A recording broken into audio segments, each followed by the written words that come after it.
We're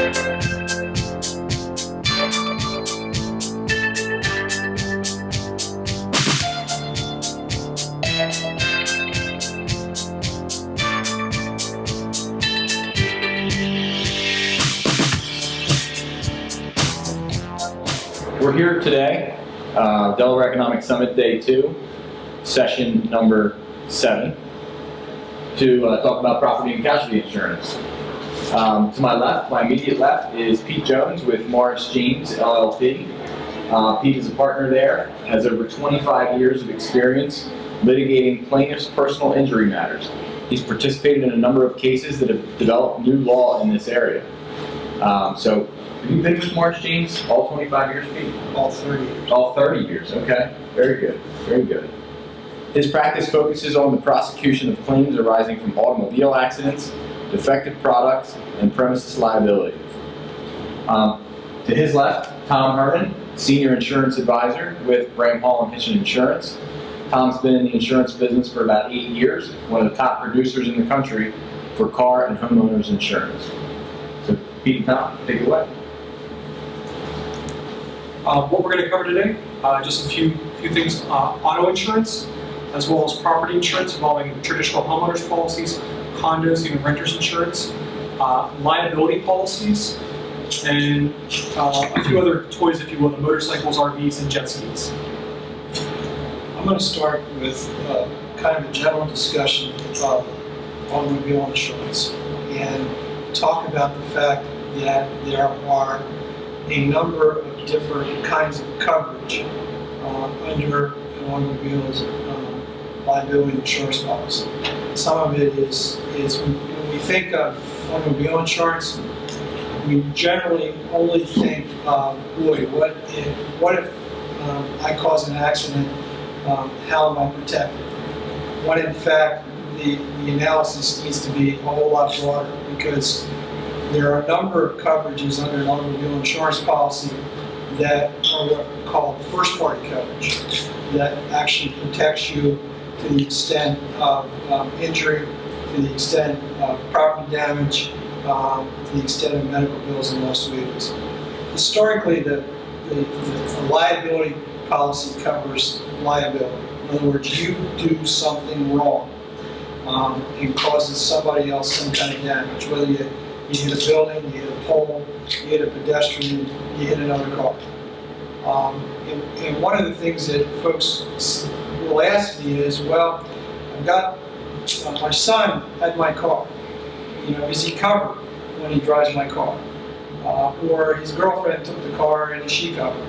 The general rule is this, is that if you have permission to drive the car, the insurance policy on the car at the time of the event that causes the loss will cover the person driving the car.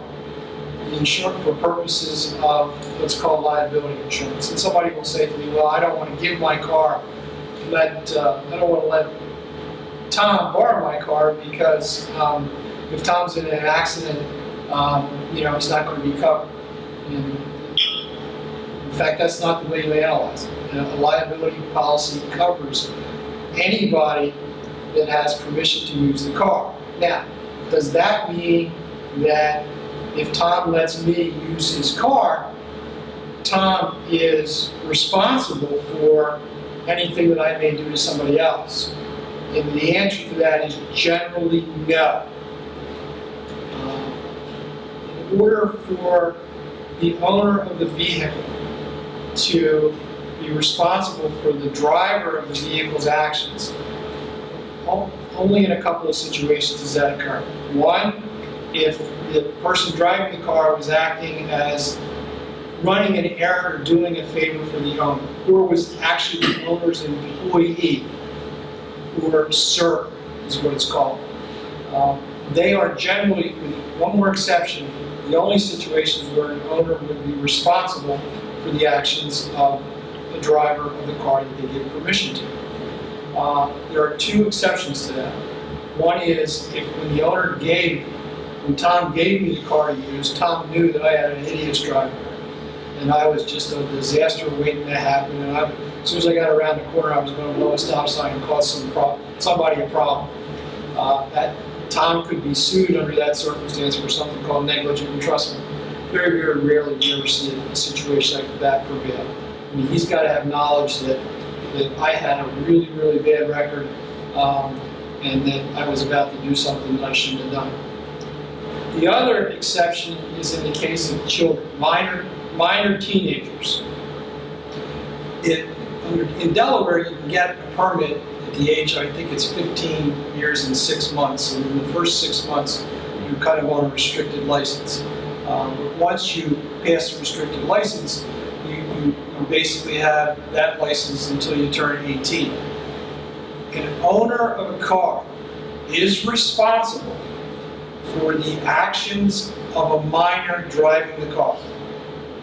So the general rule does not apply in the case of a minor.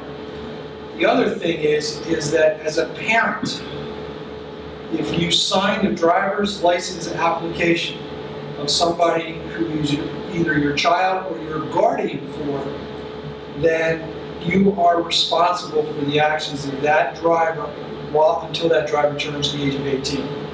Now, this causes, you need to step back and think about the two things I just said, because you ought to think about doing some planning. And I'm talking about a minor. You have a minor, who's going to be responsible for the actions of a minor? The parent who signs the driver's license application and the owner of the car. Most folks in married homes, largest asset is their house. And a lot, in this day and age, some of them have a fair amount of equity in those homes. And if your insurance isn't enough, the only way that a creditor can get access to foreclosing on and trying to get the equity out of the house is if they can establish responsibility from both of the owners, from both the husband and the wife, or in a same-sex marriage, both partners. So how does that happen in the case of a liability that comes from a car accident? It happens where one of the owners signs the application and the other owner owns the car. So one of the things you want to do with respect to planning purposes is, if you have minor children, the first thing you ought to do is whoever signs the driver's license application ought to be the owner of the car. Because remember, the minor can't own the car. The minor, as a matter of law, can't own the car until the minor's 18. So whoever signs the driver's license application, that ought to be the partner or spouse who actually owns the car. And frankly, if there's a disparity in incomes or assets between the two partners, it ought to be the one with the lesser amount. The other very large, we'll get to it and we'll come back to it in a couple of minutes, the very other large issue when you have minors is that minors are behind the wheels of the car.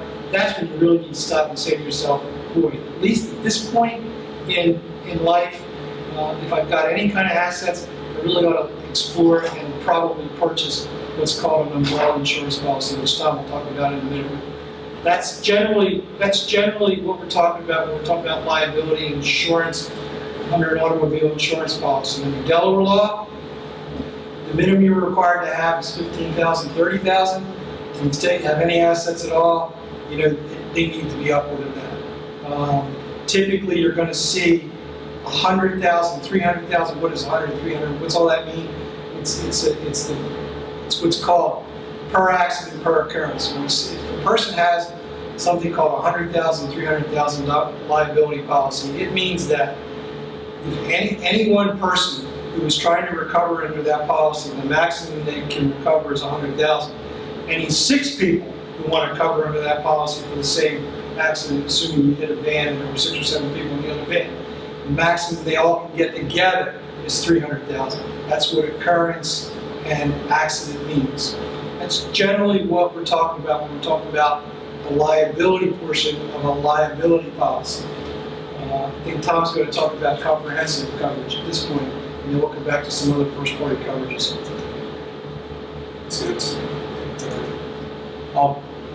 Two very common, other than the liability aspect of an auto insurance policy, there's 4 other coverages that are typically discussed.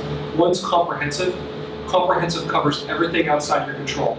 Theft, vandalism, falling objects, even a flood to a vehicle. As we know, it's raining outside, a lot of groundwater. If you were to drive your car into 18 inches of rain, it's going to fall into the comprehensive part of the policy. I like clients to carry the comprehensive deductible rather low, because in Delaware, it also covers glass items. So if you need a windshield, let's say the windshield's $200, you have a $500 comprehensive deductible. That basically means you're agreeing with the insurance company, you're buying every windshield. Now, if you carry a $50 deductible, you pay the first $50, they'll buy the rest of the windshield. It makes a little bit more sense. Also, as far as falling objects, most people think of a tree limb, but also if we ever get a crazy storm and there's hail damage, hail to a car, it actually kind of looks like the pop marks of a golf ball on the hood. Really ugly, but that's comprehensive covers that kind of loss there. As far as collision goes, collision's anytime you lose control of the car. Examples of that are running into a telephone pole, hitting a stationary object like sorry, I'm playing with this at the same time. Hitting a stationary object like rear-ending someone, a telephone pole. Even if you were to, say, park your car in my living room, you hit a stationary object, you're at fault for the accident. Very simple, even losing control, falling asleep at the wheel, you lost control of the car, you're at fault. Deductibles there are usually $500. However, clients can either accept higher or lower ones. I don't usually like to have people go with a $1,000 deductible just because it's a little bit more painful if they do need to turn that aspect of the insurance policy on. Another 2 coverages are roadside assistance and a rental car in the event of there being an accident. Both of those coverages are very inexpensive. I'll say a little thing about AAA here. AAA does a great job. They're very expensive.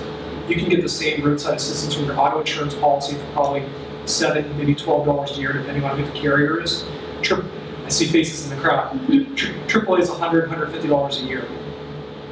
Tom, I've heard somewhere that if you have a claim under that roadside assistance for your Geico, whoever the policy is, that it could increase your premiums if you've been in an accident. Is that true or not? Doesn't at all. They want you to, they're comfortable with you using that coverage. They usually cap it at, say, 3 times in an annual period, so it's not a problem at all. I will throw out there the one difference between, say, AAA and an insurance provider. The insurance provider is providing coverage on the vehicle they insure. AAA is providing coverage for you. So if you happen to be in your nephew's car and it's a clunker, his car breaks down, you call AAA. AAA is coming to get you because you're their insured. They don't care what vehicle you're in. If you're with, like we said, Geico, Progressive, Travelers, whomever, they're only going to take care of their vehicle that they're insuring. Tom raises a good point, which that is any of your insurance portable if you're in somebody else's car? Let me go back to liability for a second. If I'm driving Tom's car and I'm involved in an accident and it's my fault and there's catastrophic losses on the other side, Tom's liability coverage, because I have permission to drive his car, is going to cover me for that loss. But the other insurance policy that's going to cover me for that loss is my insurance policy on my car that's sitting in my driveway that wasn't even involved in that accident. It's called, it would be packaged as an excess liability policy. So Tom's liability coverage would have to be exhausted before my coverage kicks in. So just don't think that the only policy that's going to have any impact on any loss stemming from a car accident is the one that you're in at the time. On multiple occasions and multiple times, especially with some of the other coverages we're going to talk about, your own insurance policy is going to protect you. And then lastly, rental car in the event of there being an accident. Very simply, if you have 2 cars, 2 household drivers, everyone needs to get to work, there's a vehicle that's involved in an accident, the insurance company will pay for you to have a rental car so you can get around still. There are a few times where I don't usually recommend this coverage. If you have 3 cars and 2 drivers, you can self-insure and not pay the premium. On the flip side, if you're 1 car, 1 driver, I highly encourage it just because it's important.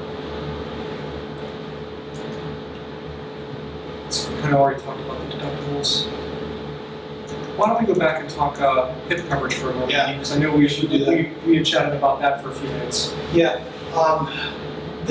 When you think of insuring yourself, you think basically I need to insure myself against in case I do something stupid and somebody doesn't come after my assets or I have issues. The other thing that you need to think about this project a little bit more broadly, and that is, what if I'm in an accident and I'm hurt? And you know, most of us know that for most folks, you know, they're living paycheck to paycheck, and a simple temporary interruption in that paycheck coming through the door can have absolutely catastrophic effects.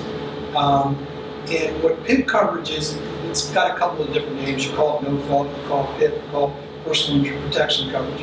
It covers two main things. If you're out of work as a result of an accident, it covers your net lost earnings while you're out of work. The other thing it covers is your medical expenses. PIP coverage will cover those two items for the 2-year period following the accident or up until the amount of insurance limits you have.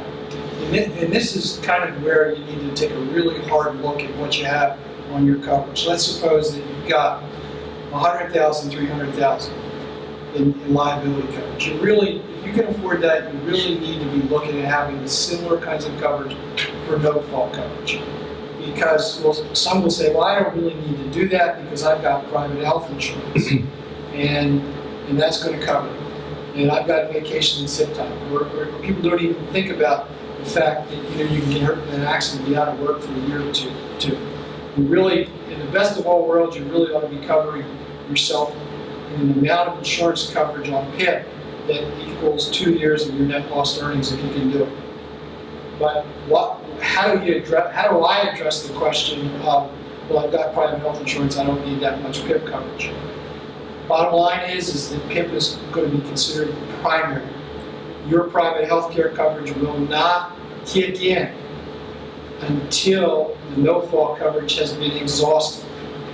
And by using your private health care coverage, if you have a claim against another driver, it's going to have an adverse impact on what you're going to be able to net for yourself as a result of somebody else's negligence that causes you injury. PIP coverages can be sold with very large deductibles. And this is a trend we're seeing in the industry more and more. And we're seeing it especially through the folks who sell insurance online. The AARPs, the Geicos, the USAAs, Hartford, and I'm missing one of them, Progressive, that's it. They will sell you an insurance policy that's going to carry a very large deductible. And here's the problem that you're going to be in. You're going to be in an accident and you're going to have a $10,000 deductible, which means that you've got to eat through $10,000 worth of wages or bills before you can get to use that coverage. And the question that I have for you is, how are you going to afford that $10,000 deductible? And most people can't. And the problem with the law is that when you may say to me, well, look, I'm not going to get in an accident. If I get in an accident, it's going to be somebody else's fault, so I can get it from their insurance company. And the answer is, it's very difficult to get from the other insurance company, the other driver, that amount of money that's considered to be your deductible in a PIP case. Your private health care carrier, one, they're not going to want to pay until the other's exhausted, and two, they're going to have something called a subrogation. And what that means is that they're going to say, if you recover money from somebody else because you were hurt in an accident, we want to be paid back whatever it is we paid out. And when you pay your medical bills through your PIP, there is no subrogation claim. So looking at the broader picture, the best thing you can do is to insure yourself on the no-fault side as much as you insure yourself on the liability side if you can. There are limits. I think the largest no-fault policy I've ever seen is $300,000 single limits. And you generally cannot get PIP through an excess insurance policy. Most people do not have what I call wage continuation plans. They don't have disability plans, either short-term or long-term, and they generally are not carrying around enough vacation and sick time that's going to last them very long. So when you go to pick this coverage out, you've got to assume that you're going to be out. An accident's going to happen. It's going to be bad. You're going to be out of work for a while, and you need a place to go get it to pay for it. I'll just piggyback on what Pete said about the large deductibles. I've run into prospective clients that we're doing comparisons. They call back to the other provider to get the deductible reduced, even with the not having a deductible as well as the correct amount of insurance. The cost is so negligible; it's not cost prohibitive. It makes a lot of sense. So it's not worth it to have a large deductible. And you really you're really taking on the chin. And where you really see a lot of these large deductibles is those of you in the audience who like to ride motorcycles. You kind of tend to see those as well. Now, this is another coverage that can work as excess. If I'm in Tom's car, driving his car, and I'm in an accident, and I'm hurt, and I need medical bills and lost wages paid, if Tom's got a $50,000 benefit under his policy, and I have a $100,000 benefit under my policy, policies are written such that you can probably get 50 from his, and if I have 50 more, I can get 50 from mine as well. PIP coverage follows everybody in the car. So if there's 5 or 6 people in the car, everybody's at least initially going to go to that car to get medical bills and lost wages paid. Additionally, if you're on a bicycle or you're a pedestrian and you're hit by a car, the PIP coverage, it's called no-fault coverage, so it's paid regardless of who's at fault. That bicyclist, that pedestrian will get no-fault coverage from the car, the insurance company of the car that's struck. They are considered to be an extension of the car. They're considered to have been in that car for purposes of PIP coverage. One other thing I'll throw out there, when clients are contemplating carrying a PIP deductible, I always like to remind them that it does stack. So let's say they have a bad day driving, they have a $1,000 collision deductible, they have a $1,000 PIP deductible. They actually have a total of $2,000 out-of-pocket expense for that bad day. So they had $1,000 to fix their car and then $1,000 worth of lost wages. So if they needed both coverages, those deductibles will stack. $2,000 out of your pocket before you even get out of the driveway. Get off the phone with the insurance company. Anything else you want to touch base on with auto, Pete? Let's go back to uninsured and underinsured. I don't know if you did it or not. Here's the question. Here's another way that you are protecting yourself. If you're involved in an accident that is somebody else's fault, and you have that somebody else has no insurance, what do?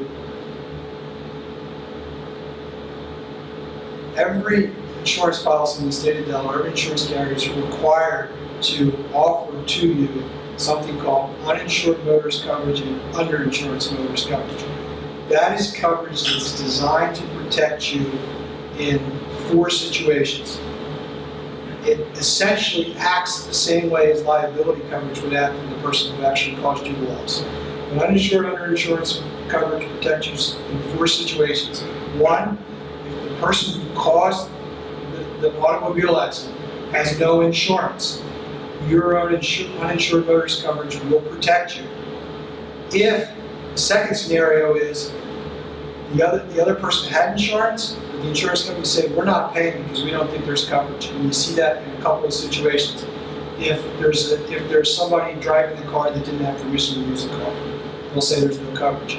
If somebody's driving the car where the person driving the car has been specifically excluded from coverage, you usually see this when there's adult children living with parents who have an absolutely horrible record, and they've been specifically excluded. And there's a whole process you have to go through to get specifically excluded. But we see it, and it happens. So if the insurance company said, we're not providing coverage to you in this case because this person was specifically excluded or they didn't have permission, that your own uninsured coverage will protect you. If you are injured by somebody who was a hit-and-run driver, going down the road, somebody causes an accident, they keep right on going. Your uninsured coverage will protect you. And the fourth situation is where the other driver's insurance is not enough to cover what your true loss is. Then it will kick in. Now, let's talk first about property damage. You have uninsured property damage benefit to you when you buy uninsured, underinsured motorist coverage, but it comes with a $250 deductible. There's nothing you can do about that. It's going to come with that.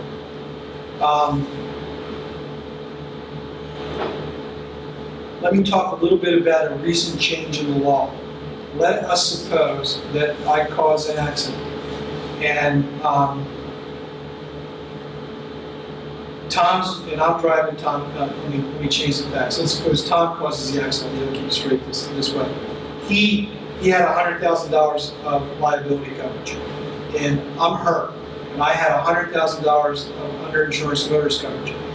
Up until, well, we're still in the transition period, but let's just say up until January, if I had catastrophic injuries, I could get Tom's $100,000 liability coverage, but I could not access my underinsurance motorist coverage, because up until January, my underinsurance motorist coverage would have to have been greater for me to access it.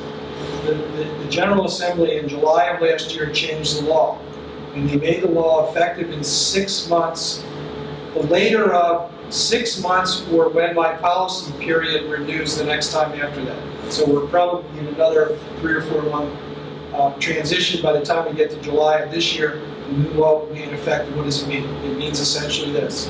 If I have $100,000 of underinsurance motorist coverage and I am catastrophically hurt, and Tom caused the accident and he had $100,000 of liability coverage, I can get his $100,000 liability and I can still access my underinsurance motorist coverage.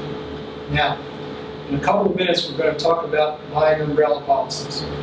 And this is the one area when you're buying an umbrella policy, I think you want to seriously get an umbrella policy that will cover uninsured, underinsurance motorist coverage. Because if you need it, you're going to need it in a catastrophic situation. And the premium dollars associated with it are very, very cheap.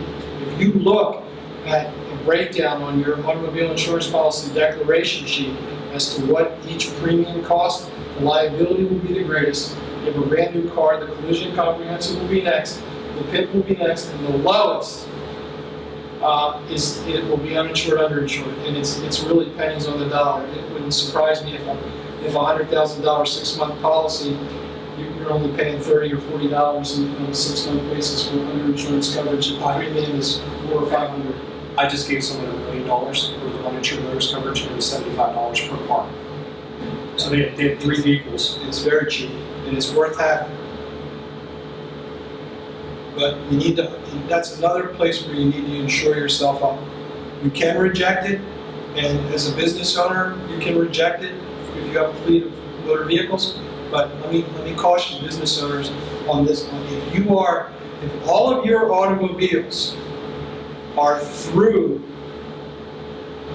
your business, and you're incorporated, or you're an LLC or an LLP, you need to make sure when you sit down with your agent that the coverage is written broadly enough so that you're covered for those coverages when you're not in that car. So if you need to access additional no-fault coverage and you need to access additional underinsurance motorist coverage, you can do it. And I would strongly suggest that even if the cars are all in the name of your company, that you put yourself as in your small company and they're your only automobiles, you need to add yourself as a named insured on the deck sheet to make sure that those extra coverages are going to be picked up when you're in your personal business and have nothing to do with the corporation.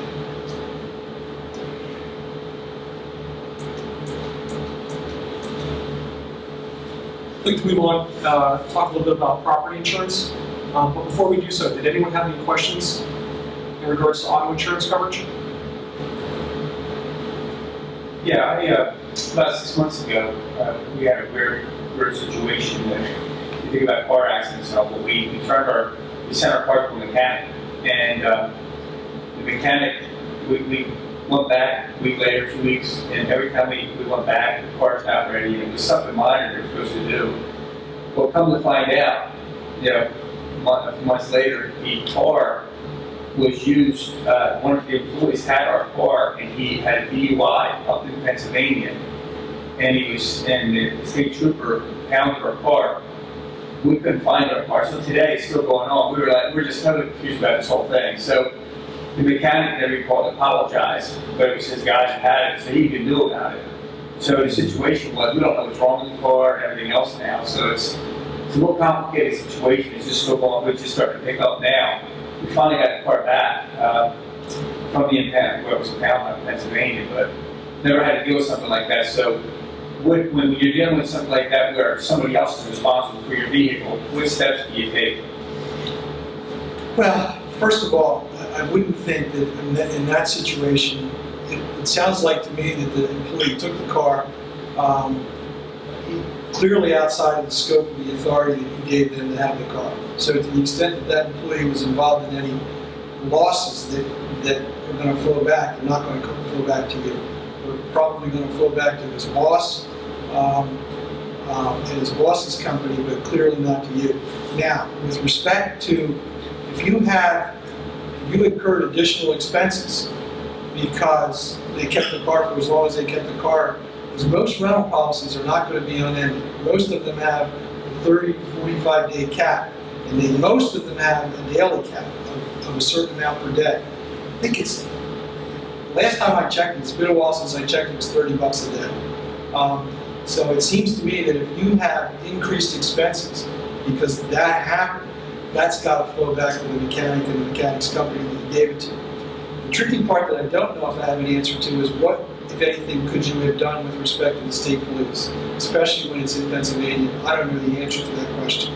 But at a minimum, any increased cost that you incurred as a result of extra transportation costs or extra rental car costs that you had to pay out of pocket, you need to be going to the mechanic and dealing with him.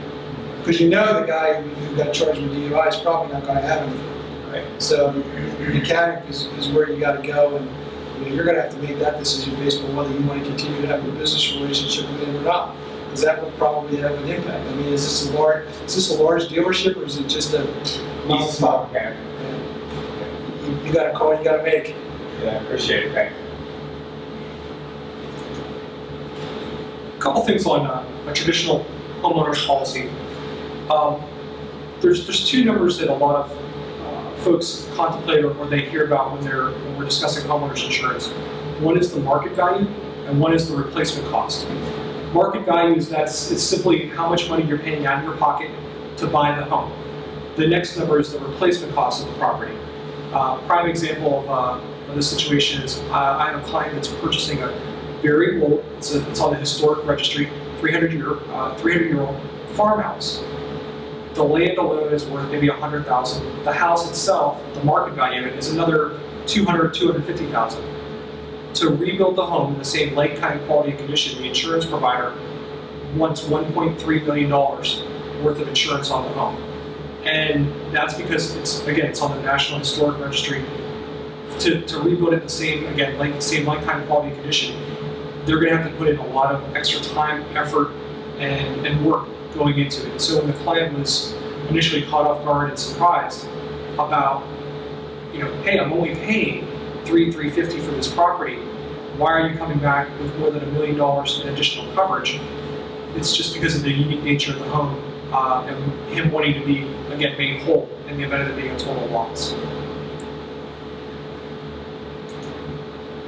There's another coverage that falls under our homeowner's policy, other structures. This could be something, we're all very familiar with the detached car garage, but also a swimming pool, trampoline, depending on the trampoline and how it's installed, and even your mailbox or a flagpole. Someone runs over your mailbox, granted, especially if it's a hit and run situation, they're gone, they left the scene. Your homeowner's policy, subject to your deductible, would pay to replace the mailbox. Most homeowners carry a $500, if not $1,000 deductible. I always encourage people to carry the highest deductible they're comfortably affording, just to keep the premium down and, quote unquote, roll the odds with the insurance provider. Let me tell you a story, and it kind of shocked me when it happened, and I'll leave it to my own thinking as to whether I thought it was intentional or not. I got a call from my agent about a month ago, who said to me, I don't know if you noticed, I didn't, that when you got your most recent declaration sheet on your homeowner's policy that was sent to the mortgage company to pay, because I've taken out an escrow, that the deductible had been increased from, I think it was $1,000 to $2,500. I said, well, no, I hadn't known that, didn't know anything about it. He says they just did it automatically. I picked it up. I assume you don't want to do that. And I said, well, you're damn right I don't want to do that. And the message I'm giving you is when you get those insurance policies every year on your homeowners, take a look at them. Make sure that nothing's been changed. You wouldn't think anything was changed, but make sure nothing's been changed and everything is the way you want it. And to the extent any of you are living in a flood zone, there's a whole lot of changes going on with respect to that. And you need to make sure that most homeowners policies, companies are not paying the flood insurance anymore, they're shipping it out. And you just need to make sure you can get those bills. You get more than one, don't ignore it. Open it up, look at it, make sure that whoever's supposed to be paying the flood insurance is in fact paying. I'll throw out there, oh, good. Are they allowed to do that? Do what? Raise your deductible? Raise your deductible without telling you? I wouldn't think so. Actually, technically, they are telling you. When you receive your renewal offer from the carrier and you're accepting it, just by not changing anything, by not doing anything, that's you agreeing to their terms. Now, I'm going to just You piggyback. can't necessarily do it in the auto context. Auto, they involve more paperwork and signatures. Well, more importantly, auto is statutory. A lot of it's statutorily controlled. So in certain coverages they can't do it, but homeowners is not statutorily controlled. So they have more freedom of contract to do what they want. The message is, take a look at your policy. Make sure you got what you want. One thing, just to piggyback, Pete experienced a deductible change. There's also been carriers adding in a hurricane deductible. Now, granted, we were hit by Superstorm Sandy, which is just a terminology thing, but had it been Hurricane Sandy, insurers or clients may have been subject to a 2 or 3% deductible. When I mean percent, it's whatever the home's insured for. So if you have a 3% deductible and you own a $200,000 house, you have a $6,000 out-of-pocket expense before the insurance company is going to step in to take care of any damages. This is becoming more and more common in Newcastle County. Granted, if I can avoid it, I try not to have the client have a hurricane deductible. Down at the beach, well, it is what it is. Beach business, it's very, very common, and people are not surprised to hear that there's a hurricane deductible. Let me say one thing about a unique part of Delaware law with respect to homeowners liability. And we have something. I haven't got the light. Okay. Sorry. It's okay. Go ahead. Coverage C, personal property. The goal of the insurance company is to give you replacement cost. Let me take a step back. The base policy provides you actual cash value. So that means if you have a couch in your living room and it's worth $20, the insurance company is giving you $20. You should, however, carry a policy with guaranteed replacement coverage. That basically gives you new for old. So they're going to take that 20-year-old couch, 10-year-old couch, whatever it might be, go out on today's economy and buy you a brand new couch. So if it costs $1,200, it doesn't matter. You're getting a new item. When the policy is written this way and it's written correctly, everything from your gym shoes to the clothes on your back are insured this way.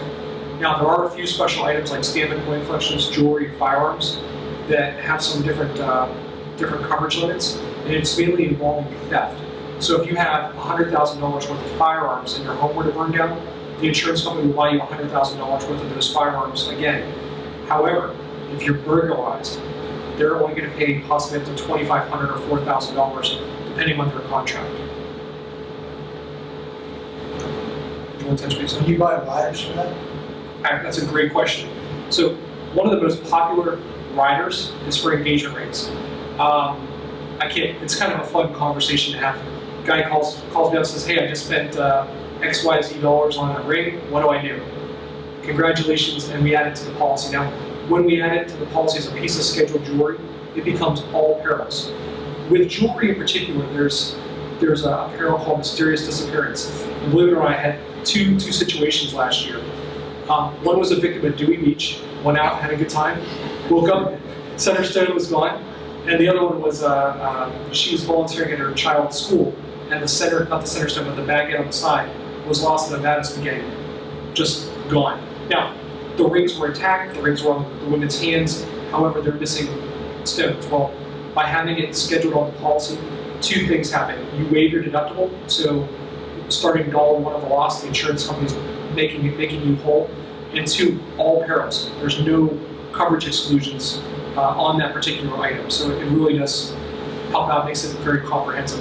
And I will throw out there for anybody just thinking, well, what does that cost? It sounds like something I want to do.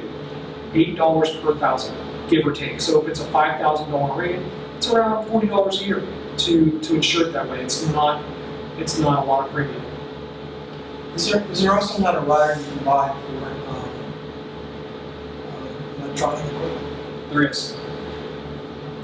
A lot of times the electronic rider is very popular with parents that have children in college, just because they're running around with laptops and tablets. Whether it gets dropped, stolen, just obviously wear and tear, and the machine breaking down are not covered, but should a covered loss occur on it, it's usually a $50 deductible. If my son is in college and is living in the dorm, he's in a rental apartment, and there's a fire of some kind, his or her stuff is damaged or destroyed, it would have been covered under a homeowner's policy if the stuff would be in the home. Is that covered in the parent's homeowner's policy? Depending on the carrier, it should be.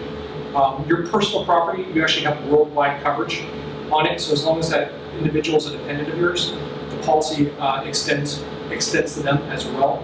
And by worldwide coverage, you could be, your luggage on a cruise ship down in the Bahamas. Your luggage is stolen. Obviously, your deductible will still apply, but you're insured. If I have my tablet in my luggage, is that covered, or does that need to be rider, special rider? Well, if you have the rider on the tablet, you'll have a lower deductible, so you might only have to pay the first $50 out of pocket for the tablet to replace. But then, maybe you have a tuxedo because you're going to a nice dinner, whatever. You'll be subject to your homeowner's deductible on the rest of it. My recollection is that even if you don't buy a rider, electronics are covered up to a certain amount of that. Yeah, What is it generally? it's usually $1,000. Okay. But again, every carrier is a little different. Next coverage, loss of use. This is basically where you have a covered loss in the home, whether it be a fire, a lot of folks think fire, but also maybe you have a lightning strike, Hurricane Sandy rips the roof off your home, you name it, you're now displaced from the property. They're going to pay to put you up either in a hotel, an apartment, or actually rent you a house. You're also going to be reimbursed for additional costs of meals, laundry expenses, and any mileage to and from work. Any cost you incur because of being displaced. If you think about it, maybe just to use round numbers, every week you buy $200 worth of groceries. Now all of a sudden you're eating 21 meals out on the economy. If you're a family of 4, that adds up very quickly. Well, the insurance company is going to say, well, you were always buying groceries, but now all of a sudden you're incurring an extra $1,000 a week in meal costs. We're going to subtract the normal $200 a week you buy for groceries and give you an extra $800 to help offset that expense. And then, of course, depending on the loss, most folks are back in their home within 10 days, ideally. However, if it's a total loss, you're entitled by the contract to maintain your current standard of living. So if you had a 4-bedroom home with 2.5 bath, they're going to find you a 4-bedroom home with 2.5 bath and rent it for you during the duration of the construction. Are there generally limits to this coverage? Dollar limits? There's either a dollar limit or a time limit. Some companies will say, hey, we're going to give you a blank check, but for 1 year. Other companies will say, we're going to give you 30% of whatever coverage A is. And coverage A, again, is the amount of insurance on the dwelling. So if we had a $200,000 house, we're going to have a pot of money here for this loss of use of $60,000. So if you think about it, and you're going to be renting a place for $2,500 a month, maybe some additional meals, you can get by for almost a year, almost 2 years, depending on the circumstances.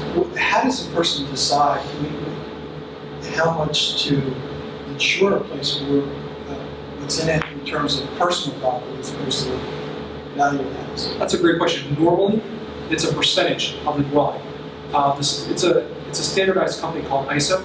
ISO makes some recommendations for carriers, and it's usually 70% of whatever the amount of insurance is on the dwelling. Now, there are companies that specialize in high-end homes, multi-million-dollar public places, that will allow you to go down on that amount of coverage.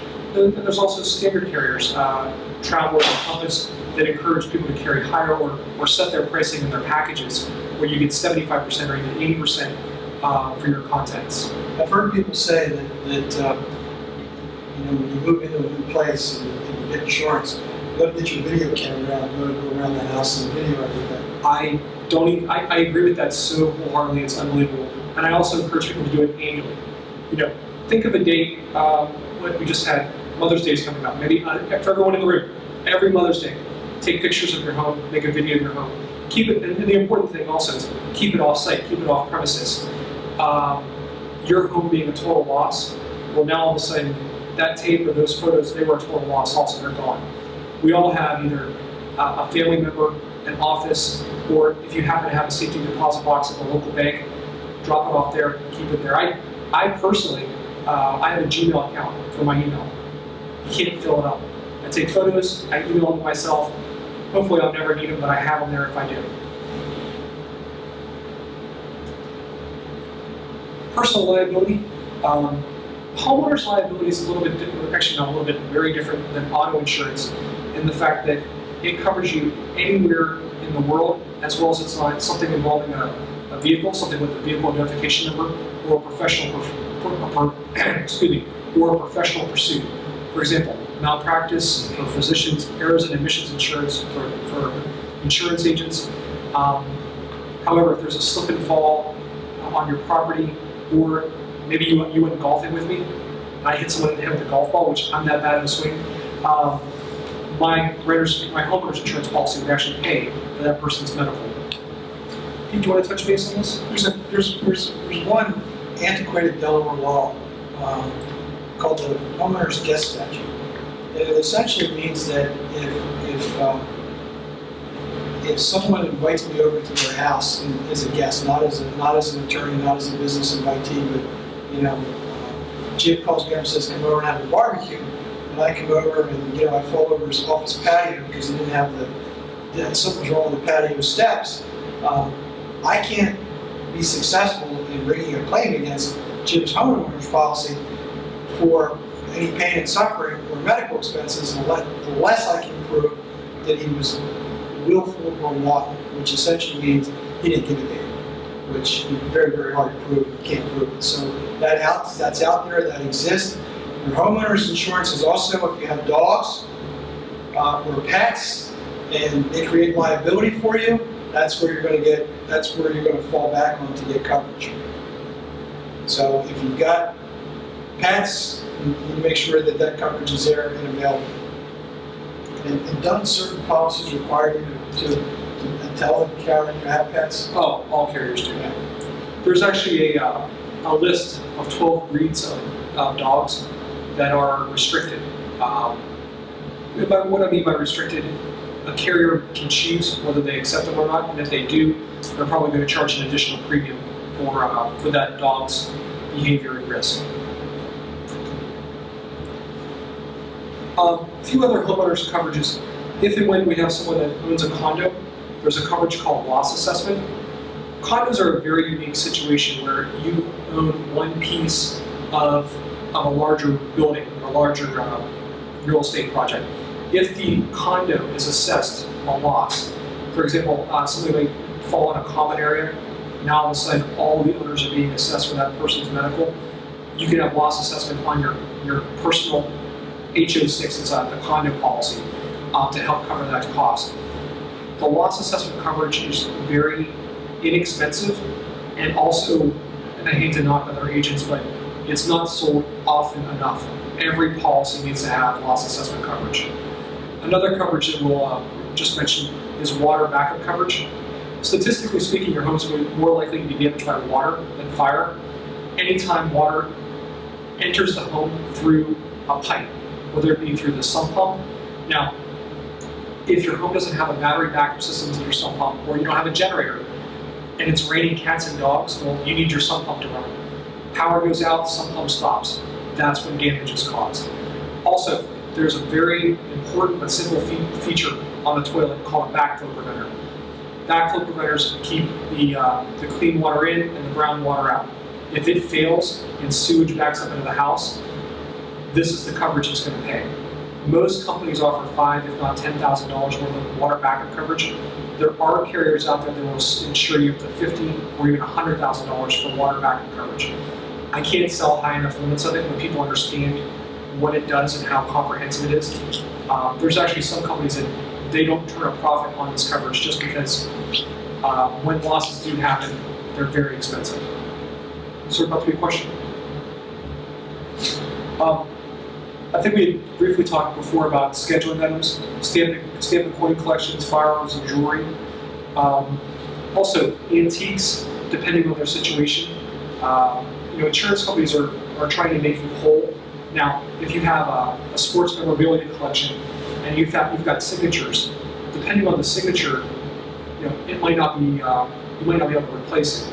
There are companies out there that will insure it for whatever we agree to. It's called a agreed value or stated amount. Where we say this is now worth $2,000. If it's destroyed in a fire, you get $2,000. Or they're going to go out and try to get that same replica for you again. Oftentimes, people just take the cash out, but it's a personal choice. Every time I see one of these claims for collectibles, it's a huge fight with the insurance company. It always is. Make sure it's documented. Make sure you have if you're an avid enough collector to have a collection of something that's valuable, make sure you have the documentation to demonstrate it. Make sure that documentation is accessible if, in fact, there's a catastrophic loss to the place where the collectibles are.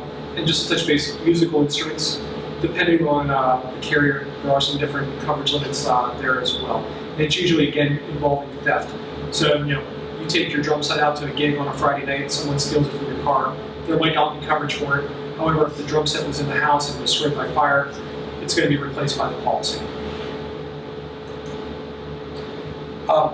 We'll touch base on a personal liability umbrella next. But before we do so, did anybody have any questions on property? Pete, do you want to touch base on This is the point at which it's the insurance on top of the insurance. You've got a home, it's usually going to have liability coverage of $300,000. You've got a couple of automobiles and a couple of teenage drivers. You've got $100,000, $300,000, and you're asking yourself the question, Tom wants to sell me an umbrella policy for $500 or $600 a year. And if you've got assets to protect, if you've got a home to protect, or you've got a fair amount of liquid assets or unliquid assets outside of a retirement fund, you need to protect yourself. And you're most vulnerable when you've got teenage drivers. So I think I have got 2 cars and 2 houses. One of them is at the beach. And I have an umbrella policy that provides me with an additional $1 million over all of the coverage I have below, including with the exception of no-fault coverage. I just paid the premiums like $354 a year. So if you've got assets, you need to protect them, and this is the way to do it. This is one way to do it. You can buy an umbrella in the amount of $1 million. You can buy in the amount of $2 million, $5 million, all kinds of combinations. A lot of companies will not sell you uninsured, underinsurance, motorist coverage on an umbrella policy. And frankly, you ought to stay away from that and find somebody who will. A lot of my carriers are starting to offer that coverage. I mentioned earlier, it's one carrier in particular was $75 per car for $1 million of uninsured motorist coverage. I mean, that's $6 a month. It's not a big deal whatsoever. With the umbrella, I will just throw out there, they have underlying limits of insurance that are required. Basically, an umbrella, if you will, for an auto loss, the umbrella is not going to turn on until the first $250,000 have been paid by the underlying policy. So think of it as a deductible.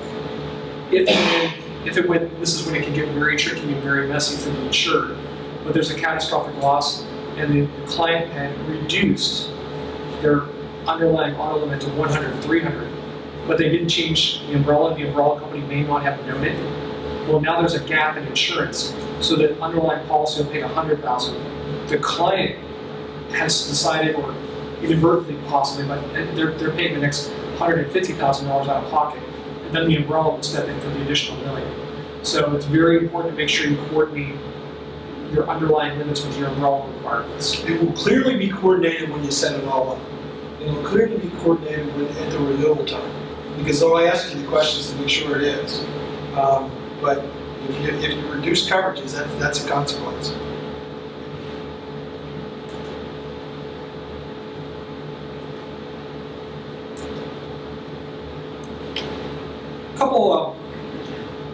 Sure. What's available when we have multiple properties? What is available for insurance for discounts, for example?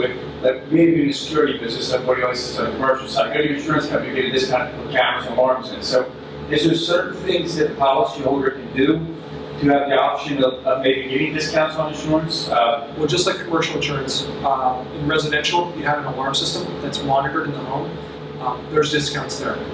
Also, the age of the roof is a pretty big discount. A lot of carriers have done the analysis where windstorms, hurricanes, you name it, they're ripping shingles off the roof, they're paying claims. So the newer the roof, the stronger the shingles, the less likely they are to pay a loss. They're going to give you a discount for having a newer roof.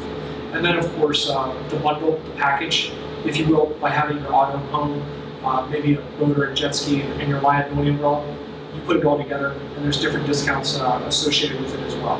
One of the best discounts is take defensive driving. All the drivers in the house will do defensive driving class, and what is it, 10%? It's for the basic. It's 10% on liability and personal injury protection. So they don't discount the whole policy, but it usually works out to be about 5 or 6% of the total cost of the policy. And when you have a youthful operator, it's so worth it. You can do the course online. It takes about 5, maybe 6 hours. If anybody wants that information, feel free to shoot me an email or see me after the class. I'll get it for you. But you can do it at home in your pajamas. No big deal. It's not a lot of fun, but it's definitely worth the discount because you get it for 3 years. Thank you. Bundling is huge. Having everything through one company is huge. And I'll also just say I've done some work with a financial advisor that his client had numerous agents for different scenarios. And she was adamant, well, I'm not going to let this one agent see this piece of the pie, and I'm not going to let this agent see this piece of the pie because I want them separate. When it all came down to it, because the agents hadn't communicated, things were written wrong, what she thought she had for a level of protection was wrong. And she had a false sense of security that when everything was resolved and corrected, she was in a much better place. So I'll just throw out a few little things. It's very important when you have a personal liability umbrella to disclose any toys to your agent. Boats, motorcycles, jet skis, you name it. An umbrella is an exposure-based policy. If it is not listed on the umbrella, you do not have coverage for it. So all of a sudden you go out and you buy your Harley, great. If it's not covered under the umbrella, or it's not listed there, you're not paying a premium for it, you're not going to have coverage for it. Also, anyone who has watercraft, please have an umbrella. Does anyone know why? Because boats don't have brakes. When something happens on the water, it's ugly, it's bad, people get hurt, people get maimed, and you're going to need that level of protection to make sure that the rest of your financial plan and your assets are protected. Any questions before we wrap up for the day?